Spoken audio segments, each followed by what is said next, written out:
Bonjour à tous, aujourd'hui nous allons voir comment créer un montage vidéo sur Adobe Premiere Rush, qui n'est pas à confondre avec Adobe Premiere Pro. La version Adobe Premiere Rush est en réalité beaucoup plus simple et également utilisable sur tablette et téléphone. Alors, par défaut, la première fois que vous le lancerez, vous aurez un mini tutoriel de disponible que je vous conseille très fortement de faire, il est vraiment très bien expliqué. Mais ici, étant donné que je n'y ai pas accès, on va commencer un projet de zéro. Alors, on va commencer, une fois qu'on lance Adobe Premiere pour la deuxième fois, du coup, on arrive sur cette interface, où on a nos précédents projets, ou alors, ici, ce qu'on va faire, c'est créer un nouveau projet. Alors, ici, du coup, on se retrouve dans nos dossiers. Donc ici, je vais venir chercher des vidéos. Donc, par exemple, je vais aller dans mes dossiers perso, micro USB, ressources, vidéos. Et là, du coup, j'ai mon dossier avec toutes mes vidéos qui apparaissent. Ça peut mettre quelques secondes avant que l'image s'affiche. Ici, dans mon exemple, ce que je vais faire, c'est que je vais sélectionner dans l'ordre cette vidéo en premier, celle-ci en deuxième, celle-ci en troisième. En quatrième, j'aimerais avoir cette vidéo-là. En cinquième, celle-ci. Et en sixième, celle-ci, par exemple. Une fois que je les ai sélectionnés, je peux donner également un nom à mon projet. Donc là, je vais le laisser en sans titre. Je viens appuyer sur Créer. De là, tous mes médias s'importent. Encore une fois, ça peut prendre quelques secondes à 1-2 minutes, suivant le nombre de fichiers que vous avez importés. Mais en général, ici, avec mon ordinateur, ça dure entre 10 et 15 secondes. Une fois vos vidéos importées, vous vous retrouverez avec cette interface-ci, qui est vraiment très simple. En plein milieu, vous retrouvez votre preview de votre vidéo. En bas ici, une barre avec vos différentes séquences vidéo que vous avez importées. En cliquant dessus, vous vous déplacez automatiquement sur la séquence de la vidéo. Et sinon, vous pouvez cliquer sur la petite étiquette ici bleue et venir déplacer pour vous déplacer dans votre vidéo. Vous pouvez également appuyer ici sur Play, lecture, pause. Voilà. Ensuite ici, toutes nos vidéos, si par exemple cette vidéo-ci, j'aimerais bien la mettre tout à la fin au lieu de la mettre en deuxième, je peux faire un glisser, déposer. À ce moment-là, toutes mes vidéos viennent se décaler en fait pour se mettre dans le bon ordre. Donc par exemple, ici, j'ai ma deuxième petite vidéo. Ce qu'on va pouvoir faire, c'est découper dans nos vidéos. Donc admettons ici par exemple cette vidéo, je veux qu'elle débute. À ce moment-là, je peux venir déplacer le tout début de la séquence vidéo pour la mettre à mon instant T. À ce moment-là, j'aurai mon petit passage entre ma première vidéo, hop, et celle-ci. J'aimerais bien découper la vidéo ici. Pour cela, j'appuie ici sur le petit ciseau ou le raccourci S et ça va venir créer une coupure nette dans mes deux vidéos. Ensuite, je peux choisir du coup la partie que je veux retirer. Donc, admettons que je veuille mettre ma vidéo à partir d'ici. Donc, je me place à l'endroit où je veux découper. J'appuie sur mon ciseau et je sélectionne la partie à enlever. Et j'appuie sur la touche supprimer. Ou alors vous pouvez aussi également appuyer sur la petite corbeille ici à gauche. Et de là, lorsque je visionne ma vidéo,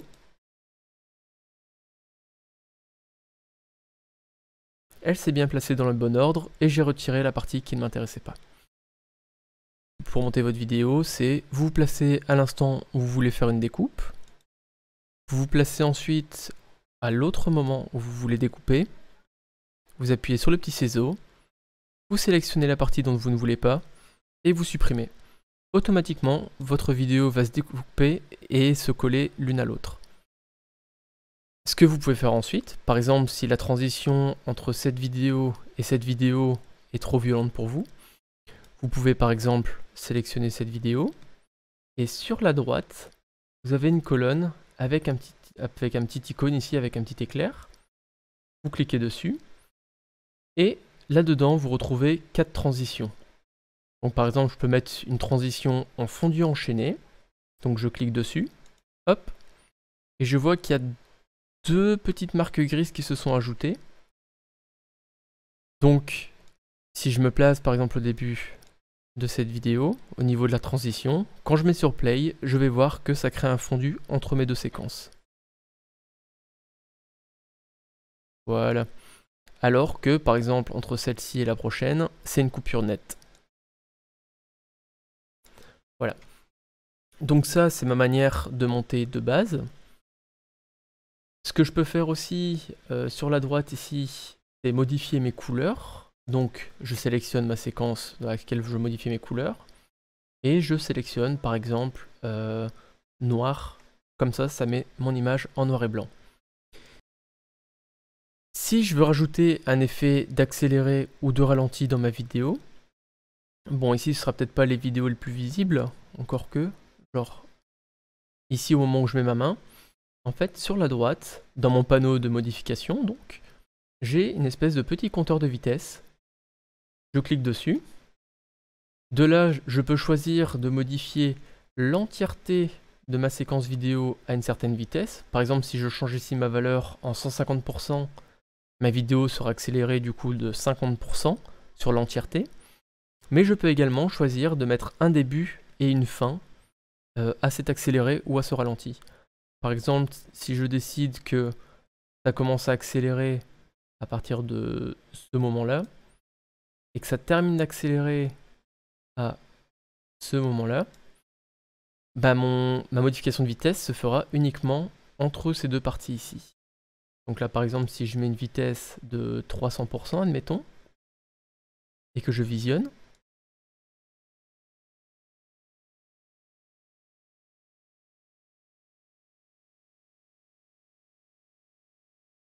je vois que ma séquence a été un petit peu accélérée. Pour éviter le côté du son un petit peu aigu, je peux également appuyer sur conserver la hauteur du son ou la désactiver justement pour ne pas garder ce côté un peu aigu de la vidéo accélérée. Une fois que notre montage est fait, donc par exemple je vais refaire une petite découpe ici. Je viens sélectionner la partie que je veux couper ici. Et je peux très bien, plutôt que supprimer ma séquence, la mettre par exemple à la fin de ma vidéo pour modifier mon montage. Ce que je vais faire maintenant du coup, c'est rajouter un commentaire audio. Parce que là, admettons, nous n'avons pas de son sur notre séquence. On va se mettre au tout début de ma séquence vidéo, à l'aide du coup de petits libellés ici. Je vais venir appuyer à gauche sur le petit plus pour ajouter un média. De là, je peux soit ajouter du texte, soit ajouter un nouveau média, ou de la voix. Donc ici, je vais faire de la voix. Mon interface change très légèrement. Et en fait, ici en bas, je me retrouve avec un bouton « Appuyer pour enregistrer ». Donc à partir du moment où je vais cliquer dessus, un timer de 3 secondes va apparaître et je vais commencer à pouvoir parler pour commenter ma vidéo. On fait un exemple. Bonjour à tous et bienvenue dans la vidéo sur l'utilisation des micros USB afin de donner cours avec une meilleure qualité de son. En appuyant sur l'icône comme j'ai fait, ça arrête l'enregistrement.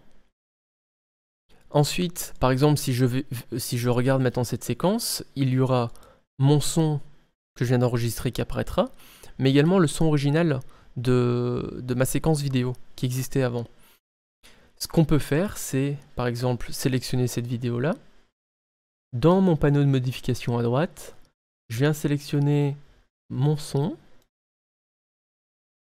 et je peux soit mettre ma vidéo en silence, mon extrait de vidéo en silence, ou alors modifier son volume. Ici, je vais le mettre sur silence, et j'aimerais bien retirer le son de l'entièreté de mes autres séquences vidéo. Donc pour cela, je vais faire un clic, je reste maintenu, et je sélectionne mes vidéos. Je clique ensuite sur le bouton silence, et hop, mon son est retiré. Donc maintenant, si je visionne mon passage vidéo sur lequel j'ai enregistré du son, ça donne ceci. Bonjour à tous et bienvenue dans la vidéo sur l'utilisation des micros USB afin de donner cours. Ensuite, Admettons que j'ai par exemple envie d'ajouter du texte à cet endroit-là, sur ma séquence qui est en noir et blanc. Je peux venir appuyer ici à gauche sur mon bouton Ajouter un média, titre. De là, je vais pouvoir inscrire du texte, par exemple bonjour à tous. En le sélectionnant, je peux venir ici sur la droite, toujours dans mon outil de texte. J'appuie sur modifier. Mon texte ici c'est bonjour à tous, donc je le déplie. Et de là, je peux modifier sa police, son style de police, également son corps de police, sa couleur en cliquant sur la couleur. J'ai un petit panneau qui va apparaître ici. Par exemple, je vais le mettre en rouge fluo. Et divers paramètres. Je peux également, par exemple, sur ce passage-ci, cliquer du coup sur la droite dans mon panneau modifié pour ajouter un titre. Et je peux choisir un des titres préconfigurés si on veut. J'ai par exemple cliqué sur celui-ci. Donc c'est un double clic. Je clique ensuite sur ma nouvelle bulle texte ici qui s'est mise. Hop là. Je clique à côté puis je reclique dessus si jamais ça s'affiche pas. Donc là je retrouve mon titre avec un sous-titre. Donc je peux mettre bonjour et en sous-titre je peux mettre à tous. De là, comme tout à l'heure, en cliquant, du coup je suis sur mon texte, je peux aller dans modifier. Je peux modifier mon texte bonjour, mon texte à tous, ou modifier également la forme qui se trouve derrière mon texte. Donc par exemple, mon bonjour, je décide de l'agrandir. Mon texte à tous, je vais également l'agrandir. Je peux également modifier sa hauteur par rapport à mon premier bloc. Ensuite, ce que je peux faire, c'est venir sur ma forme mauve du coup qui se trouve derrière bonjour, et je peux modifier sa couleur, une couleur qui nous convient mieux, par exemple un petit jaune. Pareil pour la forme bleue, je vais la mettre plutôt en vert. Voilà, en sachant que quand vous ajoutez un titre prédéfini, il sera automatiquement animé au début et à la fin. Là on voit que c'est un simple petit fondu, mais les effets peuvent varier. Par exemple, je pense que c'est celui-ci. Quand je mets play, hop, il arrive de la gauche et il repart à gauche. Ça peut être vraiment bien pour nous mettre des petites annotations de texte. Ensuite, ce que je peux faire par exemple, admettons que ce passage vidéo-ci, j'aimerais bien le mettre au-dessus de ma vidéo sur Microsoft Teams. Ce que je peux faire, c'est le prendre, faire un clic et venir le déposer au-dessus de ma vidéo Teams. Par exemple ici. Là, on ne voit pas la vidéo Teams puisqu'il y a ma vidéo avec mon micro qui est en plein écran. Donc pour changer ça, je viens sélectionner ma vidéo du micro. Dans mon panneau de modification à droite, j'ai recadrage et rotation. Je clique dessus. Et je peux changer ici son échelle. Donc quand je change sa largeur, je vois que ma vidéo va se mettre en plus petit. Je peux également changer sa position à la verticale pour la mettre par exemple dans ce petit encart noir. Et voilà, je me retrouve avec une insertion dans ma fenêtre Teams. Donc là, hop, et dans ce passage vidéo là, je vois que il y a ma petite vidéo qui s'est rajoutée dedans. Pour l'exportation, il me suffira d'aller ici tout en haut et de cliquer sur partager. Je peux choisir un nom à mon fichier vidéo. Je peux également changer en cliquant dessus le dossier dans lequel la vidéo sera exportée. J'ai une petite preview de ma taille de fichier estimée. Et dans mes réglages avancés, je peux venir choisir sa résolution.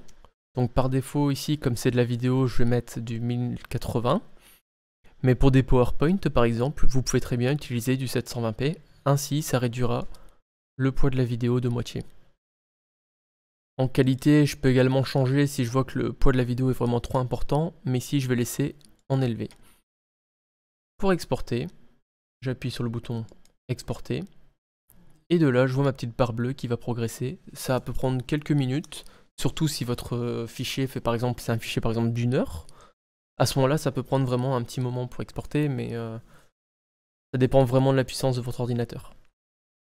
Et une fois que ce sera terminé, vous irez dans votre dossier où vous avez choisi d'exporter votre vidéo et vous pourrez la visionner.